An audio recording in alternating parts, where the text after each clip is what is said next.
Assalamualaikum warahmatullahi wabarakatuh. Kita awali kajian kita dengan baca basmalah. Bismillahirrahmanirrahim. Alhamdulillahi rabbil alamin wa bihi nasta'inu ala umuri dunya waddin. Asyhadu an la ilaha illallah wahdahu la syarika lahu wa asyhadu anna Muhammadan abduhu wa rasuluh. Allahumma shalli wa sallim wa barik ala Muhammadin wa ala alihi wa ashabihi ajma'in. Puji syukur kita haturkan kehadirat Allah SWT yang membangunkan kita pagi ini dalam kondisi sehat dan memudahkan kita melangkahkan kaki ke masjid ini melaksanakan sholat subuh berjamaah, dan insya Allah kita lanjutkan dengan dzikir dan juga thalabul ilmi. Mudah-mudahan hari ini Allah selalu berikan barokah untuk kita semua, dimudahkan urusan kita dan menjadi lebih baik daripada hari-hari sebelumnya. Salawat dan salam kita sampaikan kepada teladan kita Rasulullah Muhammad sallallahu alaihi wasallam, keluarga, sahabat dan seluruh pengikutnya yang istiqomah mengikuti sunnahnya. Mari kita bersama-sama dzikir pagi. A'udzubillahi minasyaitonir rajim. Bismillahirrahmanirrahim. Allahu la ilaha illa huwal hayyul qayyum. La ta'khudhuhu sinatun wa la nawm, lahu ma fis samawati wa ma fil ard, man dalladhi yashfa'u indahu illa bi'idnih, ya'lamu ma baina aydihim wa ma khalfahum, wa la yuhituna bi syai'in min ilmihi illa bima syaa', wasi'a kursiyyuhu samawati wal ard, wa la ya'uduhu hifdhuhuma wa huwal aliyyul azim. Bismillahirrahmanirrahim. Qul huwallahu ahad, Allahus samad, lam yalid wa lam yulad wa lam yakul lahu kufuwan ahad. Bismillahirrahmanirrahim. Qul a'udzu birabbil falaq, min syarri ma khalaq, wa min syarri ghasiqin idza waqab, wa min syarri naffasati fil 'uqad, wa min syarri hasidin idza hasad. Bismillahirrahmanirrahim. Qul a'udzu birabbin nas, malikin nas, ilahin nas, min syarril waswasil khannas, alladzi yuwaswisu fi sudurin nas, minal jinnati wan nas. Asbahna wa asbahal mulku lillah, walhamdulillah, la ilaha illallah wahdahu la syarikalah, lahul mulku wa lahul hamdu wa huwa ala kulli syai'in qadir. Rabbi as'aluka khaira ma fi hadal yaumi wa khaira ma ba'dah, wa a'udzu bika min syarri ma fi hadal yaumi wa syarri ma ba'dah. Rabbi a'udzu bika minal kasali wa su'il kibar. Rabbi a'udzu bika min adabin fin nari wa adabin fil qabr. Allahumma bika asbahna wa bika amsayna wa bika nahya wa bika namutu wa ilaikan nusyur. Allahumma anta rabbi la ilaha illa anta, khalaqtani wa ana 'abduka wa ana 'ala 'ahdika wa wa'dika mastata'tu, a'udzu bika min syarri ma sana'tu, abu'u laka bi ni'matika 'alayya wa abu'u bi dambi faghfirli fa innahu la yaghfirud dunuba illa anta. Allahumma afini fi badani, Allahumma afini fi sam'i, Allahumma afini fi basari, la ilaha illa anta. Allahumma inni a'udzu bika minal kufri wal faqr, wa a'udzu bika min adabil qabr, la ilaha illa anta. Allahumma inni as'alukal afwa wal afiyata fid dunya wal akhirah, Allahumma inni as'alukal afwa wal afiyata fi dini wa dunyaya wa ahli wa mali. Allahumma astur aurati wa amin rawati. Allahumma hfadni min baini yadayya wa min khalfi wa an yamini wa an shimali wa min fawqi wa a'udzu bi'azamatika an ughtala min tahti. Allahumma alimal ghaibi wasyahadati fatiras samawati wal ard rabba kulli syai'in wa malikah asyhadu an la ilaha illa anta a'udzu bika min syarri nafsi wa min syarri syaitani wa syirkih wa an aqtarifa ala nafsi su'an aw ajurrahu ila muslim. Bismillahilladzi la yadurru ma'asmihi syai'un fil ardi wala fis samai wa huwas sami'ul alim. Raditu billahi rabba wa bil islami dina wa bi Muhammadin sallallahu alaihi wasallam nabiyya. Ya hayyu ya qayyum bi rahmatika astaghis aslih li sya'ni kullahu wa la takilni ila nafsi tarfata ain. Asbahna ala fitratil islami wa ala kalimatil ikhlas wa ala dini nabiyyina Muhammadin sallallahu alaihi wasallam wa ala millati abina Ibrahim hanifan musliman wa ma kana minal musyrikin. La ilaha illallah wahdahu la syarikalah lahul mulku wa lahul hamdu wa huwa ala kulli syai'in qadir. Subhanallahi wa bihamdihi adada khalqihi wa ridha nafsihi wa zinata arshihi wa midada kalimatih. Allahumma inni as'aluka ilman nafi'a wa rizqan tayyiba wa amalan mutaqabbala. Subhanallahi wa bihamdihi astaghfirullah wa atubu ilaih.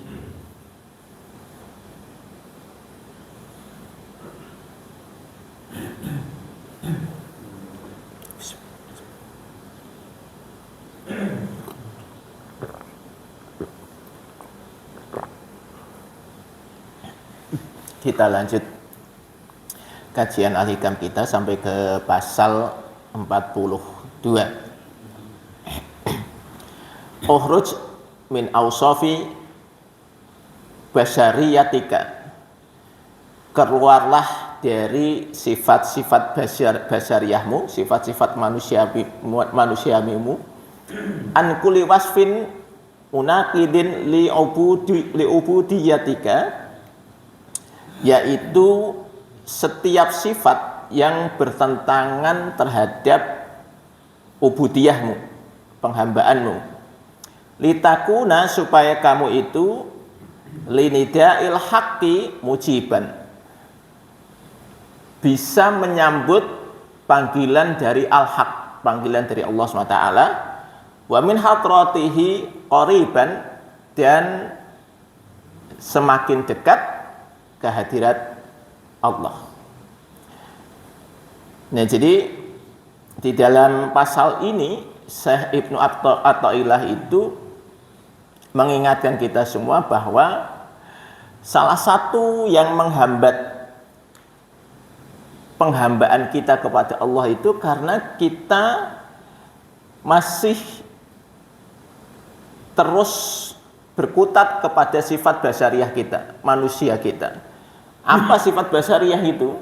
Sifat basyariah itu karena basyariah manusia itu yang namanya basyar, itu dia ada fisiknya, jasadnya, dan juga ada apa namanya? Satunya fisik apa terus? Rohaninya apa bahasanya? Hatinya, ya. Kolbunya. Nah, jadi ada fisiknya, ada kolbunya. Nah, kalau kita ini berkutat kepada misalnya tadi ada basyariah, tadi ada yang fisik dan kemudian kolbu. Kita kemudian hanya mengikuti itu saja. Artinya di dalam fisik kita itu ada kelemahannya, capek gitu ya, kemudian keterbatasan fisik, dan juga sifat di kolbu itu, di hati itu ada penyakit hatinya. Nomor satu itu penyakit hati yang paling parah adalah sombong. Maka kemudian diulang-ulang di dalam ayat Al-Quran supaya kita itu tidak sombong, gitu ya. Karena kesombongan itulah yang kemudian menyebabkan kita tidak mau menghamba kepada Allah, tidak mau meminta kepada Allah. Kemudian ada sifat manusia yang lain, yaitu kikir. Ya, ini kan sifatnya manusia, Pak, pelit. Sifat dasar manusia itu pelit aslinya, gitu ya. Maka kalau kemudian orang itu pelit, dia untuk beribadah dalam berupa infak ataupun yang lain-lain pasti sulit, gitu. Kemudian apalagi suka mengeluh, itu manusia itu, Pak. Jadi manusia itu sukanya mengeluh aja, sehingga dia tidak mau bersyukur. Ini penghambaan kita ini, ketika kita bisa menghilangkan sifat mengeluh kita akan bisa bersyukur. Maka bagaimana caranya supaya kita itu bisa menjadi orang-orang yang linidail haqqi mujiban, terhadap panggilan Allah itu kita menjawab, kita itu kemudian datang menyambut panggilan Allah, ya dengan mengeluarkan sifat-sifat manusiawi kita. Karena memang kita ini memiliki sifat yang tadi, banyak hal sifat-sifat kita yang kalau kita ini terus tidak bisa menghilangkan itu, kita akan terjerumus ke dalam pengingkaran kepada penghambaan kita kepada Allah. Kita lihat nih, kita ingat cerita tentang bagaimana iblis itu dikeluarkan dari surga, gitu kan? Masalahnya kayak kan sederhana. Kalau kita bicara iblis itu dia merupakan makhluk yang secara fisik itu kan bertemu dengan Allah, gitu ya. Secara fisik bertemu dengan Allah nih, gitu. Sehingga kalau ditanya tentang apakah dia tidak yakin akan kekuasaan Allah, yakin dia. Wong dia melihat sendiri kekuasaan Allah, gitu. Tetapi ada sifat dia yang kemudian dia bisa mengingkari tadi ketika diperintah oleh Allah, gitu ya. Ketika diperintah oleh Allah untuk sujud kepada Adam, gitu ya. Faqulna lil malaikatis judu li adama fasajadu illa iblis aba wastakbar wa kana minal kafirin. Jadi ketika makhluk Allah itu, malaikat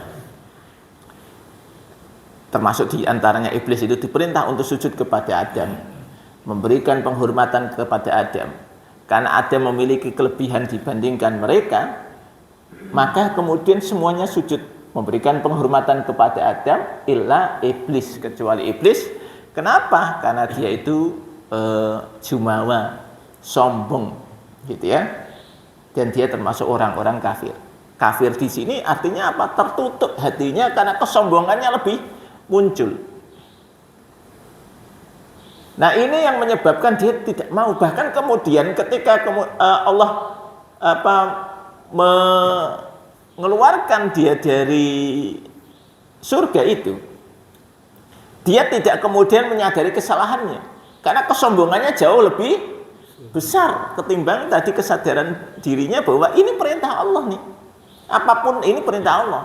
Meskipun tadi kayaknya perintahnya bagi dia nggak masuk akal, kenapa saya harus sujud kepada Adam, gitu ya. Itu. Kenapa saya harus sujud kepada Adam?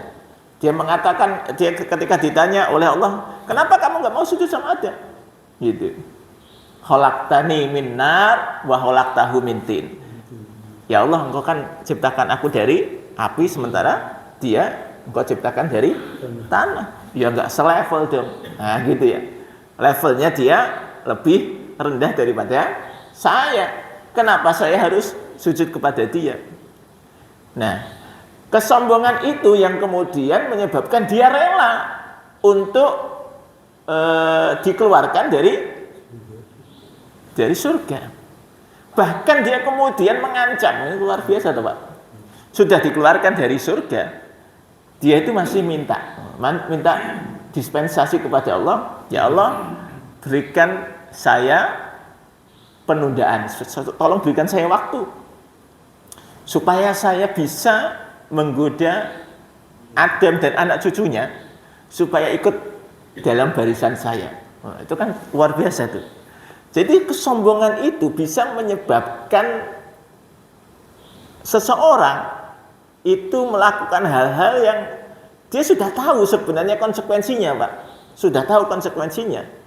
Bahwa konsekuensinya itu berat. Ya itu udah nggak apa-apa, tabrak saja. Karena yang penting egonya itu didahulukan. Jadi betapa banyak orang yang karena egonya dia tidak peduli. Kalau ditanya nanti apa misalnya ya, nanti urusannya dengan hukum, biarin aja gitu ya. Urusan nanti kan gitu.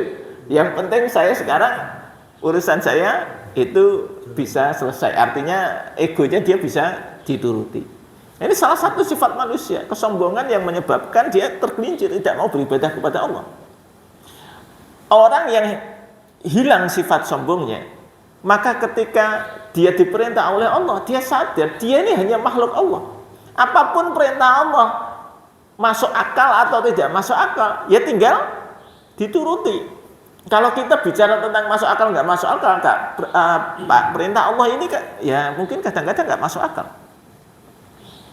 Kita disuruh sholat 5 waktu, ya kan? Setiap sholat kita harus wudhu dulu sebagai syarat sahnya sholat. Nah, kemudian hal yang membatalkan wudhu itu kan nggak masuk akal. Masuk akal nggak yang membatalkan wudhu? Kita maaf nih, kita kencing, kita kentut gitu ya. Itu kan kalau dipikir-pikir, terus apa salahnya? Apa masalahnya? Itu kan? Saya misalnya kentut gitu, apa masalahnya? Kenapa saya kentut harus batal? Gitu. Dan harus mengulangi wudhu, gitu kan? Mengulangi wudhu. Dan maaf, yang dibasuh bukan yang mengeluarkan itu, gitu kan? Kita kentut yang dibasuh, emangnya wudhu itu yang dibasuh itu ya? Enggak juga kan gitu. Jadi kalau kita ngomongin masuk akal nggak masuk akal, nggak masuk akal Pak. Tapi karena ini perintah Allah, ya dijalankan. Ketika kita bisa menghilangkan ego kita itu tadi. Kita ini kadang-kadang kalau sudah pakai logika ini egonya muncul. Nah ini nggak masuk akal nih. Kalau nggak masuk akal saya tinggalkan. Nggak bisa begitu. Maka ini hilangkan dulu sifat-sifat kemanusiaan kita yang seakan-akan logika kita itu jauh lebih hebat daripada logikanya Allah. Yang kita mungkin sekarang belum ketemu Pak. Kenapa kalau tadi kentut itu batal wudhunya, kemudian suruh wudhu lagi gitu, dan yang dibasuh tidak itu. Nah ini belum ketemu saja hikmahnya ya. Mungkin ada rahasia yang kita tidak tahu, ya kan? Sama seperti ketika nanti kita Ramadan diwajibkan untuk puasa 1 bulan. Puasa 1 bulan. Terus untuk apa kita puasa? Gitu ya. Kita ini dipikir-pikir ini ibadah apa gitu, tidak makan, tidak minum gitu. Kalau kita pakai logika saja ya kita nggak mau melakukan, ngapain gitu, kita harus berlapar-lapar, berhaus-haus gitu, nggak mau karena memang kita tidak paham itu. Tapi ketika ini salah satu semua tadi sifat basariah kita yang jelek-jelek tadi ya, itu kemudian akhirnya kita ya sudahlah, ini perintah Allah saja, taati saja. Manfaatnya apa? Ya sudah, pokoknya manfaatnya ketaatan. Manfaatnya ketaatan. Itu. Kemudian kita disuruh sedekah, infak. Ketika kita tadi masih ada sifat kikir kita ini kalau mau sedekah itu berat, ya kan? Padahal Allah ngasih rezeki kepada kita itu terlalu banyak. Kalau kita hitung kita enggak, ya banyak sekali rezeki yang Allah berikan kepada kita. Tapi begitu kita ini diminta untuk mengeluarkan, itu kita hitungan, Pak. Hitungan lagi gitu. Nah, belum lagi ketika kemudian ada sifat-sifat manusiawi yang lain ya. Misalnya manusia itu karena tadi ada nafsunya, maka ini sifat manusia juga, Pak, ada nafsunya. Ketika dia nafsunya jauh lebih tinggi daripada akalnya dan kemudian daripada hatinya, imannya kepada Allah, ini juga akan menjerumuskan dia. Betapa banyak orang yang kemudian terjerumus melakukan dosa karena nafsunya. Itu. Nah, kita coba kalau kemudian kita mau mencoba membaca beberapa kisah di dalam Al-Quran, orang-orang yang tergelincir untuk menolak ajaran Allah itu, pertama orang-orang yang mengandalkan logikanya saja. Jadi seakan-akan itu logikanya sudah benar, gitu ya. Yang kedua, orang-orang yang sombong. Dengan kesombongannya itu karena dia memiliki kekuasaan, karena dia memiliki jabatan dan seterusnya, sehingga dia tidak mau mengikuti ajakan dari Rasul yang menurut mereka tadi sama seperti iblis berpendapat, lah ini kan levelnya lebih rendah daripada saya, gitu ya, sehingga tidak mau mengikuti ajakan para Rasul itu tadi, ya. Kalau kita ingat itu hampir ceritanya kan hampir sama itu ya. Nanti setiap Rasul datang, misalnya Nabi Nuh datang memberikan peringatan. Kenapa tidak mau? Ya karena kamu itu siapa? Gitu ya. Nah, kemudian ada yang umat di mana umatnya ini nafsunya terlalu tinggi. Umat Nabi Lut misalnya. Sehingga kemudian terjadi umat Nabi Lut itu melakukan penyimpangan seksual. Nah ini ya. Nah sekarang ini sudah mulai ada lagi. Kenapa ya? Karena nafsu, Pak. Nah ini yang harus kita coba ajarkan kepada keluarga kita, bahwa nafsu ini perlu dikendalikan. Kalau tidak dikendalikan, sama seperti kaumnya Nabi Lut. Mereka ketika kemudian diomongi, bahkan Nabi Lut mengatakan, ini loh anak-anakku ini perempuan-perempuan, nikahilah anak-anakku ini, gitu ya. Katanya, wah saya tidak punya hasrat kok. Wah itu bahaya, Pak. Saya nggak punya hasrat untuk menikahi perempuan-perempuan. Dan zaman sekarang ini yang begini-begini ini semakin dibiarkan, dilegalkan. Nah itu ya, dilegalkan. Di beberapa negara dilegalkan. Ada pernikahan sesama jenis. Ini bahaya sekali kan. Itu. Dan saya kemarin ke sebuah pesantren itu, saya bertemu dengan pengelolanya, dia cerita. Saya ketika ditanya, jenengan pernah mengeluarkan santri? Pernah. Kenapa? Gitu. Ya karena pelanggaran berat. Ya pelanggaran beratnya itu apa? Itu tadi, Pak. Santri ini kan laki-laki sama laki-laki, Pak. Ya kan? Gak ada ceritanya ini santri ini ya, kalau pesantren yang benar nih pasti satu komplek laki-laki sendiri, satu komplek perempuan sendiri. Dan ini ternyata yang begitu itu ada, Pak. Ada di pesantren. Jadi ya tadi ya mungkin belum sampai ke tahap yang terlalu dalam, tapi itu sudah bahasanya terus ya sudah proses ke sana, Pak. Jadi ada satu santri itu yang kemudian begitu kondisinya. Nah, dilaporkan tapi kan nggak ada buktinya, sampai kemudian mencoba si ustadz-ustadznya mencoba melakukan investigasi dan kebetulan ketemu tertangkap basah, Pak. Nah ini akhirnya kemudian orang tuanya diundang dan kemudian ditanya, ini kenapa ini ceritanya kok bisa begini? Ya, jadi ceritanya nih maaf, ini santri pindahan dari pesantren lain yang dia pernah digitukan ketika di pesantren lain, Pak. Gitu ceritanya ya. Jadi pernah digitukan di pesantren lain, kemudian mungkin dilapor orang tuanya sehingga dipindahkan dari pesantren sana supaya mungkin maksudnya tidak berkembang tadi. Ternyata di sini dia justru menjadi oknum yang melakukan itu. Jadi kemarin dia mungkin ya di tanda kutip itu dikerjain, ya mungkin merasakan nikmatnya dikerjain itu. Akhirnya di sini dia ngerjain. Coba bayangkan betapa parahnya itu. Kita ngomong di pesantren, Pak. Itu. Nah, tadi malam itu saya ditanya ponakan saya masih SMP, wah pusing saya jawabnya, Pak. Ini anak-anak ini sudah, waduh, gara-gara urusan sosial media ini sudah pusing saya jawabannya ya. Jadi maaf, anak SMP ini pertanyaannya sudah ngomong hubungan suami istri, saya jawabnya gimana coba? Wah ini kalau gini boleh nggak? Kalau gini boleh. Jadi pertanyaannya ke saya, Pak D, ini kalau misalnya, maaf pertanyaannya sudah saya sampai bingung jawabnya.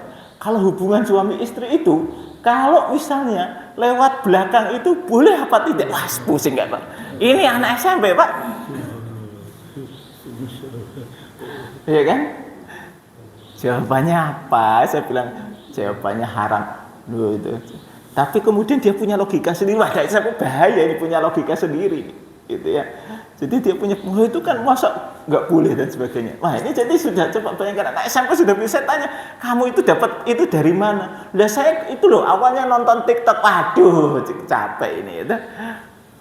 Ya kalau sudah nonton, dia cerita saya nonton TikTok itu penjelasannya gini. Lah terus munculnya itu lagi yang gitu-gitu. Gimana Pak saya menjelaskannya? Kalau anak SMP itu saya menjelaskan bagaimana gitu ya. Jadi dia bertanya sampai detail gitu. Maka saya pikir-pikir dulu saya SMP nggak ngerti apa-apa masalah begitu ya, saya nggak ngerti apa-apa gitu ya. Ini sekarang anak SMP itu, aduh, saya jawabannya sampai bingung ini menjawabkannya, ini harus bagaimana menjawabnya gitu. Nah ini makanya yang coba kita sebagai orang tua, mari kita hati-hati, ya. Nafsu ini bahaya, ya kan? Supaya kita ini mengerem bagaimana ya nafsu-nafsu ini tidak disalahgunakan. Bahwa manusia punya nafsu itu bagian dari kodratnya, tapi ketika dia tidak bisa mengendalikan nafsunya, nah itu menjadi sama dengan hewan atau bahkan lebih rendah daripada hewan. Nah kalau kita kemudian mengikuti kisah misalnya perjalanan dakwah Rasulullah SAW ya, kita bicara ke pasal ini. Sahabat-sahabat yang kemudian masuk Islam itu ketika mereka bisa meninggalkan sifat basyariahnya tadi, itu ya. Saya ambil episode dulu lah ini kan, kita coba nanti merujuk kepada kisah Rasulullah itu banyak sekali ya, kisah bagaimana para sahabat itu masuk Islam.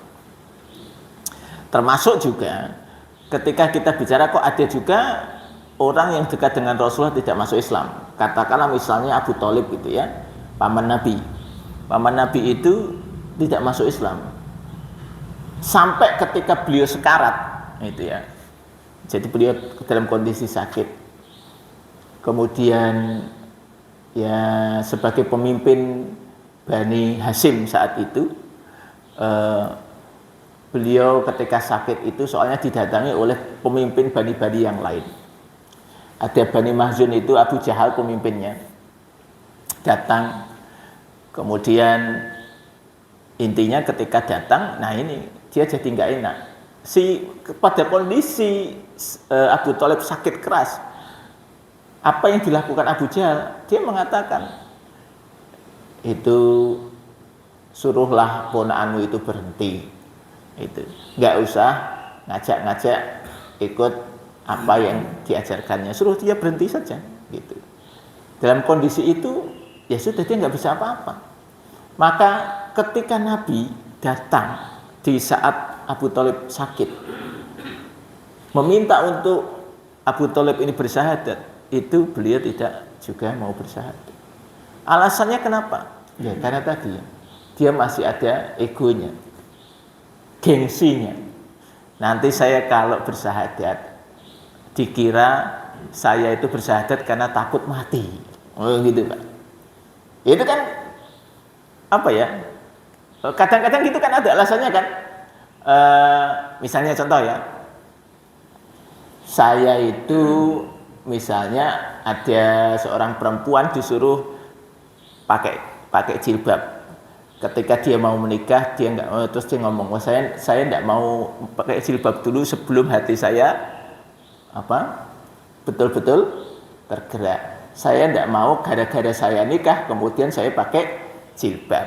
Kenapa? Nanti saya dikira saya pakai jilbab karena saya menikah. Nah, kan gitu. Nah, ini yang kadang-kadang kita itu suka mikir nanti omongan orang itu apa, gitu. Omongan orang itu apa, itu manusia Pak. Manusia itu mikir hal-hal yang sebenarnya nggak penting juga. Nanti omongan orang gimana. Padahal yang penting itu apa? Ya sudah, ketika diperintah oleh Allah, laksanakan saja. Omongan orang urusannya, gitu ya, urusannya. Kita yang penting itu perintah, lakukan, larangan tinggalkan, selesai. Ya, hidup itu seperti itu. Sehingga ketika ini nanti bahkan sampai akhirnya Abu Thalib itu meninggal, ya tidak sempat untuk bersyahadat. Kita lihat itu kemudian ada cerita yang lain. Ada kisah yang menarik ketika sebelum hijrah. Jadi ini proses hijrah itu ada prosesnya Pak. Kenapa kok hijrahnya ke Madinah? Itu ada alasannya. Kenapa hijrahnya ke Madinah? Setelah beliau Rasulullah SAW itu diusir dari Taif, beliau kemudian kembali ke Mekah. Dan singkat cerita, sampai di bulan Dzulhijjah, itu zaman dulu memang bulan Dzulhijjah itu bulan haji. Meskipun perintah haji di Islam belum ada ya, tapi memang ibadah haji ini sudah turun-temurun sejak Nabi Ibrahim. Nah, ceritanya ketika bulan haji itu kemudian orang-orang datang ke Mekah haji.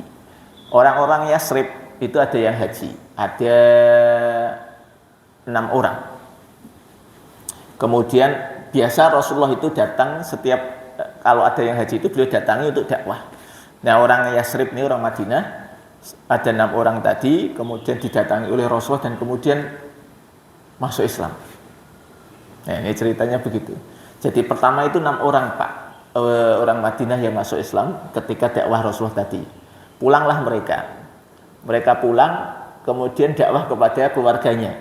Nah, ceritanya gitu ya, dakwah kepada keluarganya. Tahun depannya haji itu kemudian yang 6 orang tadi, 5 orang berangkat haji lagi, mengajak 7 orang, jadi 12 orang ini bertemu dengan Rasulullah, yang berarti kan yang 5 sudah syahadat di depan Rasulullah ya, tinggal yang 7 gitu ya.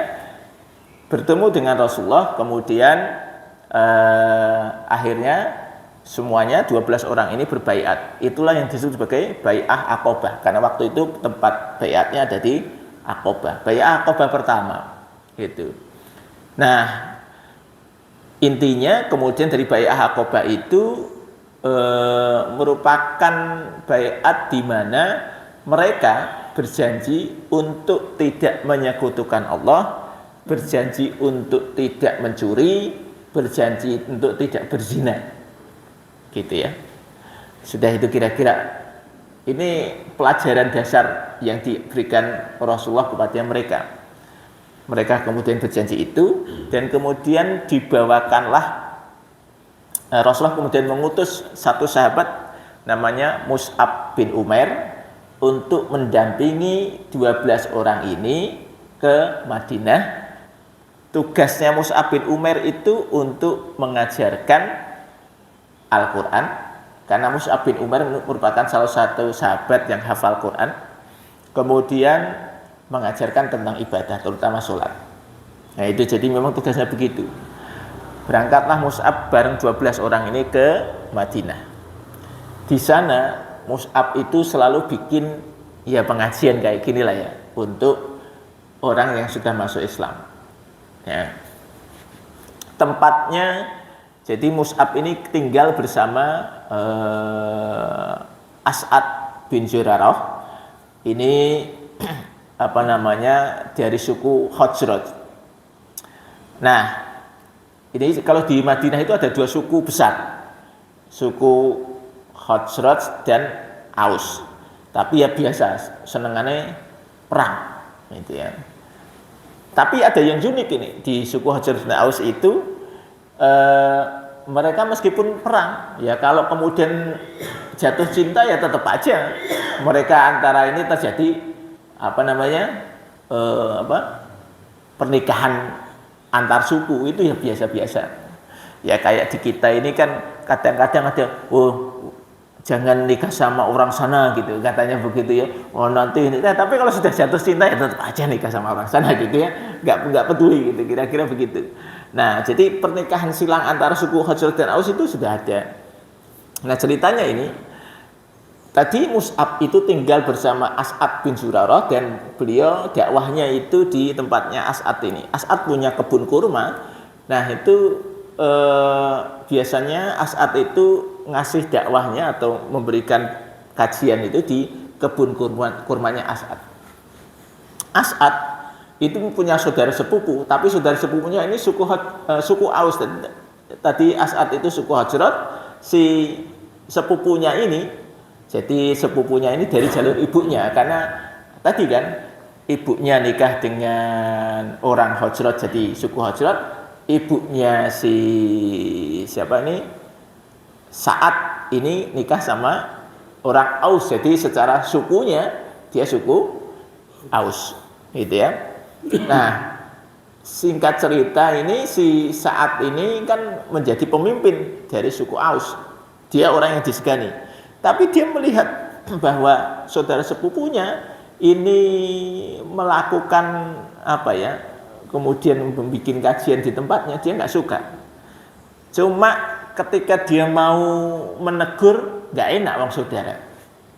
Maka dia panggil temannya, namanya Usaid, gitu ya. Usaid bin Hudair. Usaid ini dipanggil, Usaid, tolong bantu aku. Itu di tempatnya As'ad ada orang asing yang mengajarkan sesuatu yang tidak sesuai dengan adat kita. Tolong itu usirlah orang itu, suruh berhenti, jangan mengajarkan hal itu terus. Singkat cerita, kemudian si Usaid ini berangkat.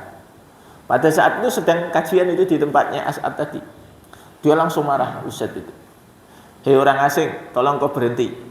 Apa yang kamu sampaikan? Kamu di sini cuma ganggu toh. Nah, kemudian apa kata Mus'ab? Mus'ab ngomong gini, tolong saudara, gini aja deh.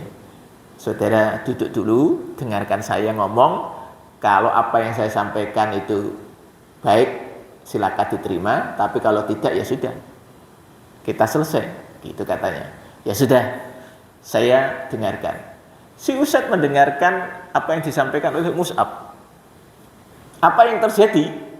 Ya tadi Pak, ketika dia mendengarkan si Mus'ab tadi, dia kemudian logikanya main. Apa yang disampaikan Mus'ab itu masuk akal, sehingga kemudian akhirnya dia menyatakan diri masuk Islam. Jadi di situ, di majelis itu, dia duduk di situ, diterangkan oleh Mus'ab, dia masuk. Gitu.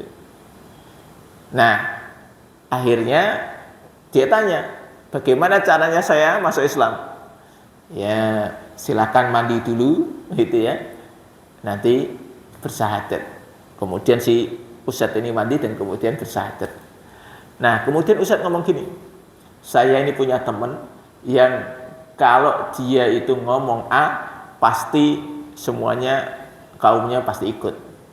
Nah, ini kalau kamu ngomong kepada dia kemudian setuju, pasti nanti semua bawahannya itu tadi ikut. Aku akan ke sana. Dia kemudian balik lagi ke tempatnya si Sa'ad. Ya. Dia ketika balik itu si Sa'ad tanya, "Gimana hasilnya?" Dia jawabnya gampang. "Saya sudah ke sana. Terus saya tadi mendengarkan apa yang disampaikan. Ternyata bagus." Katanya gitu. Ya, dan saya akhirnya ikut sama dia. "Loh, kamu itu gimana?" Saya suruh untuk ngusir, malah kamu ikut dia. Wah, memang kamu nggak bisa diandalkan. Akhirnya Saat pergi sendiri, sudah bawa pedang gitu. Yang dituju tentu saudara sepupunya. "As'ad, kamu itu orang asing kok kamu kasih fasilitas begini-begini." Akhirnya dia ngajak orang untuk meninggalkan adat kita. Si Mus'ab jawab lagi, "Pak, duduk dulu, sabar, gitu ya. Tenang dulu, Bapak duduk dulu. Kalau apa yang saya sampaikan itu tidak baik, berhenti, gitu kan. Tapi kalau baik, diterima. Bapak duduk dulu, dengarkan saya." Akhirnya kemudian Saat ini duduk, dia mendengarkan, dan sama seperti kejadiannya di Ustadz itu. Memang ini si Mus'ab bin Umar memiliki kemampuan retorika yang bagus gitu ya, punya harisma sehingga ketika menyampaikan itu langsung masuk gitu. Akhirnya si Saat kemudian akhirnya sama seperti Ustadz, masuk Islam juga, gitu kan. Nah, karena tadi kan sudah disampaikan, ini orang kalau dia ngomong sama ngomong sama warganya, itu pasti dituruti.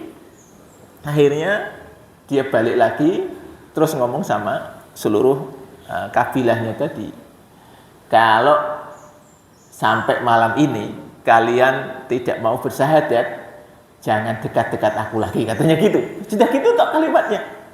Akhirnya kemudian semuanya bersyahadat. Itu Pak.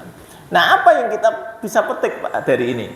Jadi orang ini tadi kita bicara tentang si Usaid maupun si Sa'ad bisa masuk Islam gara-gara dia sudah meninggalkan tadi, dia sudah justru tenang saja, sudah dengarkan.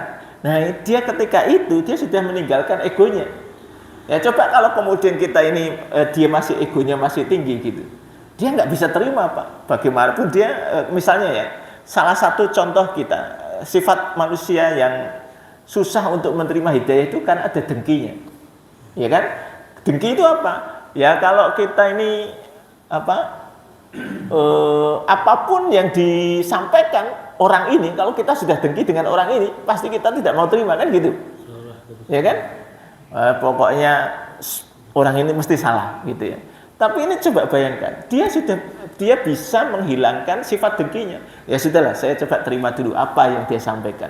Ketika dengkinya dia hilangkan, ketika kesombongannya dia hilangkan, dia bisa menerima hidayah.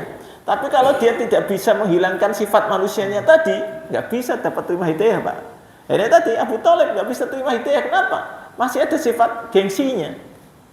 Nah kita semua ini Pak, kalau kemudian kita tidak mampu menghilangkan sifat-sifat ya tadi ya, kemanusiaan kita, itu suruh beribadah susah. Kenapa kok orang itu misalnya ya susah untuk melaksanakan sholat? Ya karena ada sifat apanya? Malesnya, ya kan? Sifat malesnya itu salah satunya. Wah, kalau suruh sholat, malas lah gitu ya. Nah, ini sifat manusia, maka harus kita lawan. Keluar dari sifat-sifat tadi, maka insya Allah kita akan menjadi hamba Allah yang kemudian gampang untuk memenuhi panggilan Allah, ya kan? Kita ini kalau adzan itu kemudian tergerak hatinya, kenapa? Karena kita ini sudah bisa meninggalkan sifat-sifat kemanusiaan kita, yaitu tadi kita ini memang butuh kepada Allah, kita ini sadar bahwa kita ini hanya seorang hamba yang mau nggak mau harus patuh kepada Allah. Saya kira itu kajian kita pagi ini. Kita tutup dengan kafaratul majlis. Subhanakallahumma wa bihamdika asyhadu an la ilaha illa anta astaghfiruka wa atubu ilaik. Assalamualaikum warahmatullahi wabarakatuh.